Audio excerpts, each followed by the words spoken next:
In this video, we will show you how to add multiply materials to a tiled surface. This feature is useful when the tiling is done with a tile that contains of similar surfaces but are not exactly the same. In the Tiling Properties dialog, select the pattern and activate the Assign Additional Materials option. Now you can add 3 materials to the same tiling that the program will distribute randomly on the surface.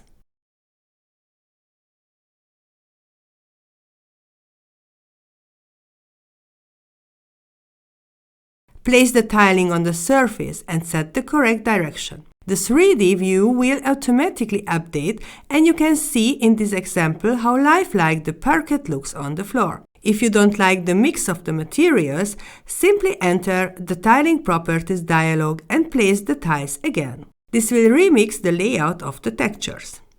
Repeat these steps until you find the perfect mix of the materials. Adding different materials to the parquet gives it a realistic touch that elevates the quality of your renderings.